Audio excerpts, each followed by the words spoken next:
All right, 3, 2, 1, let's get it.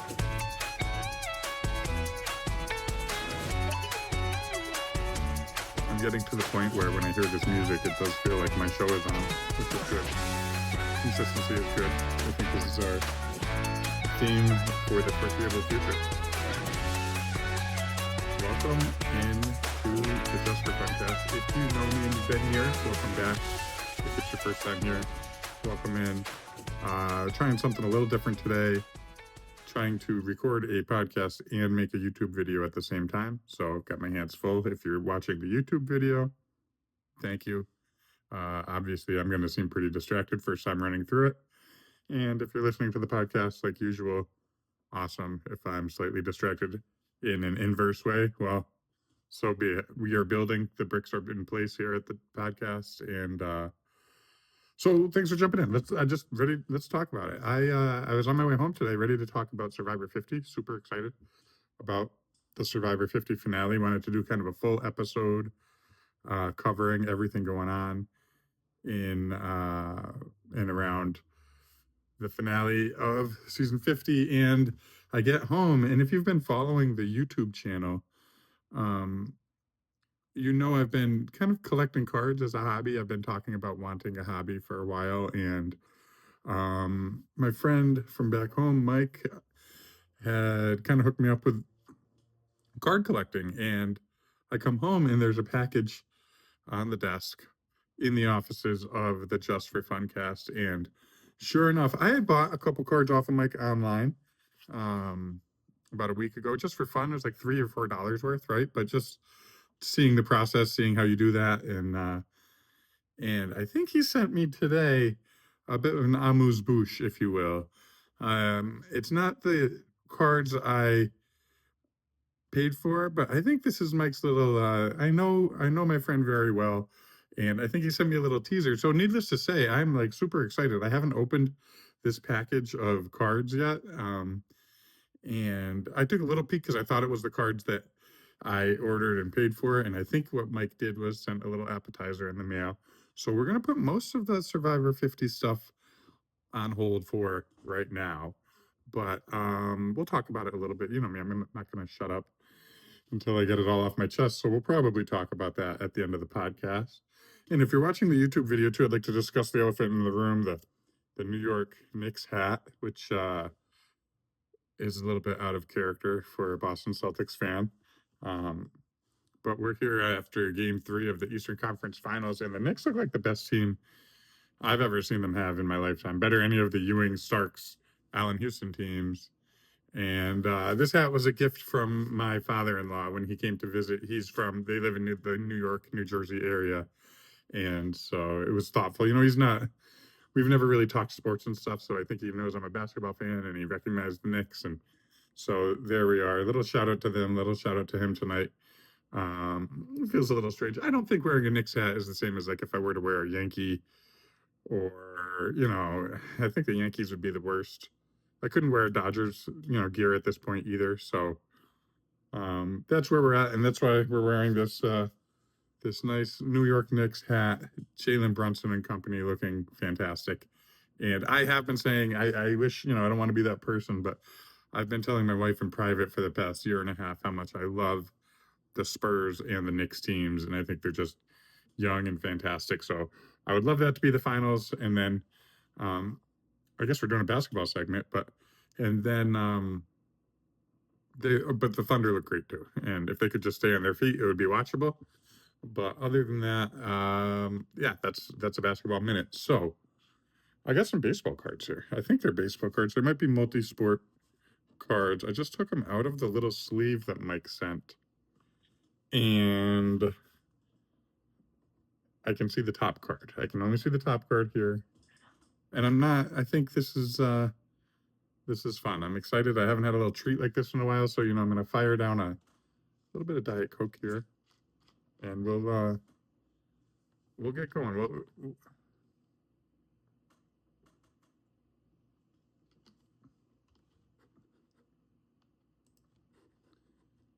See, and you can just watch some edits on the fly on YouTube. YouTube is watching edits on the fly. They will have heard me say that twice, but on the podcast, you're not going to really know what I'm talking about. So let's go. Let's take a look at a few of these cards here. What have you done? What have you done? You've gone and sent me a freebie or two, have you? So we're starting off with Brian. I see. So I'm not a local Sox fan anymore. It's Brian Bello, right? Because the Spanish double L's confuse me sometimes, and I think it could be Bayo, but it's Bello, I believe. Anyway, here we go. We've got. Let's see if we can reduce glare a little bit here. Change the situation. Very nice, very nice. And you know what? I saw the back card, so let's go to that. Got I think it's a Shohei Ohtani checklist card of some sort, which is very cool. A bobblehead brilliance Shohei Ohtani card. So if you've been following along, I now have 3 Shohei cards in my possession. And 2 days ago, I had 0 and was expecting to be the proud owner of 0 for a while. And that's no Shohei hate. Shohei hate. That is just,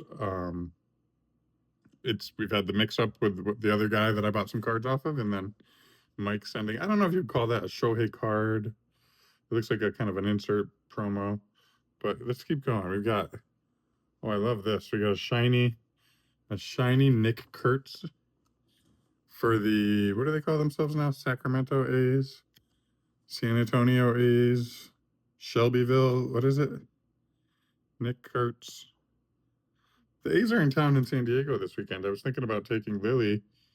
If you're listening to this someday, I thought about taking you to the A's series, but we're going to go to the game on Wednesday instead because it's $11. It's a 1 o'clock start. That's much more up your cheap dear old dad's alley than a $50 Oakland A's game. So, very nice. Next, Mike hooked me up with a Ellie De La Cruz, who I think is one of the most dynamic young players in baseball. It's not like, that's not a bold, I'm not like, whoa, breaking news, Ellie De La Cruz is dynamic. I just think he's one of those guys, if he were to break out of Cincinnati and get somewhere, he could be a big market super duper star, you know. Very cool. Oh, look at this. Michael sends a Roman Anthony. Now, Roman Anthony, how do we feel about a guy like that? It's been kind of an interesting go for Roman, hasn't it? Like, you couldn't have hyped him up anymore. You couldn't hype up Roman Anthony any more than the Red Sox did when he was coming up, because they had let all their stars go. It was on the heels of Devers taking off, and then he came up and performed. But now he's been a little injured, and sophomore slump, second year, third year. I think he's going to be fine, but they made him seem like he's going to be the next coming, and I hope he is. But it's never that easy, right? It's not just so easy to become the next great superstar. You have to take your lumps, and I don't know if his game log might be looking good. I know he was hurt. He could be turning the corner. He's one of those guys that my old friend Tony, R.I.P., he used to love. We used to sit in my friend's kitchen and just look at game logs of players. We played a lot of fantasy baseball, and we would just like look at, and I know I'm just being nostalgic for something, but just sitting there, 17-year-old kids looking at game logs. I guess no different than the generation before us looking at the newspaper box score, or the generation before that, you know, talking to listen on the radio, or I don't know, but interesting. So the next card, and again, I paid for some big cards. I ordered 4 specific cards from Mike, and I think maybe he wanted to save on postage, so he sent these as a appetizer, and then there will be the main course, because it does, my informed delivery on the post office app does say a package from Michael coming in on Tuesday after Memorial Day. So Bradley Rodriguez, another weapon in the Padres bullpen. It's one thing that has to be said about the Padres is that bullpen is fearsome. And so when a team like that has such a deadly bullpen. The games are so short. So the Padres score a few runs early. It's lights out. That's, say goodnight, Dick. So, and I love that personally. I love that. When I was a kid, Tom Gordon was the big closer for the Red Sox. And actually, growing up, I loved Trevor Hoffman, despised Mariano Rivera with all the respect and love in my heart that I possibly could, if that makes sense. I love a good closer. I love because it's like such a specialty. Baseball having a specialist like that just ends the game, just turns it into an 8 inning game is very cool, very badass. I always thought, they have their entrance music, and it's like, the stadium's pumping. You're gonna get a win tonight. Everyone's excited. Getting closers are cool. Closers are great. Oh, look at this. Look at this. Second to last card here. Old friend for you guys. Current friend for me. Current and former. The once and future. Xander Bogaerts. Boy, do we love thee. Especially this year with Machado and Tatis having terrible years so far at the plate. And we're getting past the point of saying terrible years so far at the plate, right? They're having bad years. Period. Xander is just he's such a great guy. He's just solid. He's a rock. Love it, Mike. Thank you. A couple more here. So we go from a beloved player in this household to, oh man, so that's funny. Now, if you're following on YouTube, the collects issue, they sent me a Shohei and a Aaron Judge card, and now Mike has sent this Aaron Judge Titans of the Game. Very nice. Wow, Borat, how old are you? Jeez. Titans of the Game, Aaron Judge card, which, so now, much like Shohei, I have multiple Aaron Judge cards when I expected to have 0. So very cool. I need to expand my knowledge a bit on the refractors and different holograms and reverse hollows and crazy, like, when I look at these cards, I just think like, wow, those are cool, right? Like that looks nice to me in my eyes. I don't, and then I scan them into the apps and stuff, and it's a lot of fun to see if they're worth anything. But I prefer them just for they look cool. They look cool. And again, if you're listening on the podcast, this might not be as fun without seeing these cards, but I'm trying to give a little color to each one. And then Pete Crow Armstrong, Mr. Bowman, if you're listening to this one someday, because you're a card collector, maybe you heard this podcast because you were really bored watching your great nieces and granddaughters. We've got a Cubs fan. We've got a Cubs, Pete Crow Armstrong. He's the guy, right? His mother played the mother of a pro ball player in a movie before he was born, and then she turned out had a kid that actually became a star outfielder for the Chicago Cubs. That's very cool. That's very cool. So that's a nice little starter pack. Let's just go through it one more time. Pete Crow Armstrong, Aaron Judge, Xander Bogaerts, Bradley Rodriguez, Roman Anthony, Ellie De La Cruz, Nick Kurtz, Brian Bello, and a Shohei Ohtani. I mean, that's like Christmas came early, baby. That's what a shout out to Mike. And I can't wait to open the other cards he's sending. And I guess I forget what his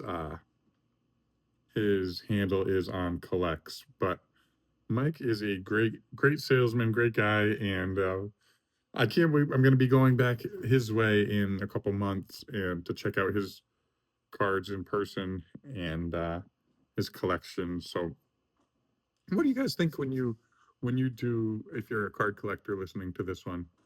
Are you just looking for you? Are you looking? What is the percentage of collectors versus flippers? I suppose because I lean collector, right? I'm trying to hold on to these cards for the long run, and just because I like them and they're reminders of a time and a place and a player, and they bring back memories and all that. But I know there's also a marketplace for them, and I don't know if that's frowned upon to lean into the marketplace side of a hobby like this. So, what do you think about that? Just wanted to open those cards, share that with everybody, and say thank you once again to Mike for sending this starter kit of cards. We're gonna get those updated and put up in the app ASAP. And at this point, if you're on YouTube, we're out of here. And if we're on the podcast, we're going to stick around and talk Survivor 50 finale for a little bit longer. So, YouTube, we'll see you later. And if you're listening on the pod, we'll be right back.